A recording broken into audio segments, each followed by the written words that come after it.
পুরাতন ছবিগুলো বা ভিডিওগুলো নিয়ে এসে একটি গুজব ছড়িয়ে একটা দাঙ্গা, সাম্প্রদায়িক দাঙ্গা বাঁধানোর একটা অপচেষ্টা কিন্তু ভীষণভাবে চলছে, এটা আমরা লক্ষ্য করেছি।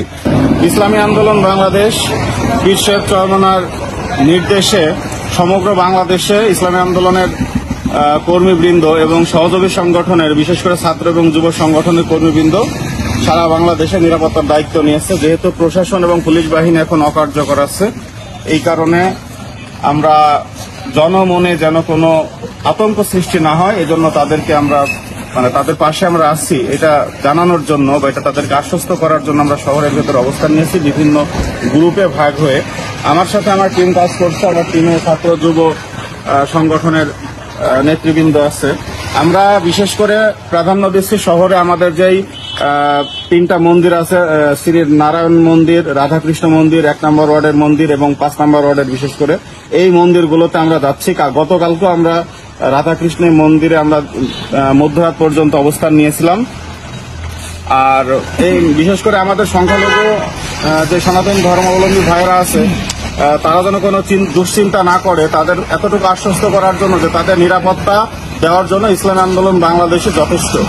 এই জন্য তারা যথেষ্ট আমাদের উপরে খুশি এবং আমাদেরকে কাছে পেয়ে তারা যেন বলা যায় যে এক স্বস্তির নিঃশ্বাস ফেলতে পেরেছে। এটা দেখেও আমাদের অনেক ভালো লেগেছে যে বাংলাদেশ সামাজিক যেই সাম্প্রতিক ধর্মীয় যেই অসাম্প্রদায়িক দেশ হিসেবে বিশেষ করে সম্প্রীতি বজায় রাখার জন্য ইসলামী আন্দোলনের যে ভূমিকা, এটা অত্যন্ত প্রশংসনীয় ভূমিকা হিসেবে তারা গ্রহণ করেছে এবং আমাদের সাথে তাদের একটি সুন্দর সৌহার্দ্যের সম্পর্ক তৈরি হয়েছে এই নিরাপত্তা প্রদানের মাধ্যমে। আমরা গতকালকে ট্রাফিক সিগন্যালের যে সমস্যা ছিল, আজকে থেকে যদিও আনসার গ্রহণ করেছে, কিন্তু আমরা গতকাল পর্যন্ত চুয়াডাঙ্গাতে ট্রাফিক নিয়ন্ত্রণ করেছি। সেখানে সুশৃঙ্খলভাবে শহরের যে চৌরাস্তার মোড় সেখানে ট্রাফিকের যানজট নিরসনের চেষ্টা করেছে। আমার বাহিনী পুরোটাই ট্রাফিকে ছিল। আর রাতেও আমরা গতকালকে পাহারা দিয়েছি, আজকেও আমরা আশা করছি ইনশাল্লাহ সারা রাত আমরা ভ্রাম্যমানভাবে এই পাহারার ব্যবস্থা করেছি। ইতিমধ্যে আমরা এতটুকু শুনেছি যে বিভিন্ন জায়গায় পাড়া মহল্লার ভেতরে দুষ্কৃতকারীরা তারা অপচেষ্টা করছে, বিভিন্নভাবে চাঁদাবাজি করার চেষ্টা করছে এবং ঘরে ঘরে আগুন ধরিয়ে দেওয়ার একটা হুমকি দিচ্ছে। এতে করে এই জিনিসটা যখন প্যানিক আকারে ছড়িয়ে গেছে তখন মানুষের মধ্যে একটা প্যানিক সৃষ্টি হয়েছে। তো আমরা এই ঘোরার কারণে তারা আবার স্বস্তি ফিরে পাচ্ছে বলে আমরা মনে করি। ঘরে ঘরে আগুন বলতে কাদের ঘরে আগুন দেওয়া হচ্ছে? এটা আসলে ওইভাবে নির্ধারিত শত্রুতার বশবর্তী না, কেননা এইটা মূলত একটা শ্রেণী থাকে যারা আসলে সুযোগ সন্ধানী।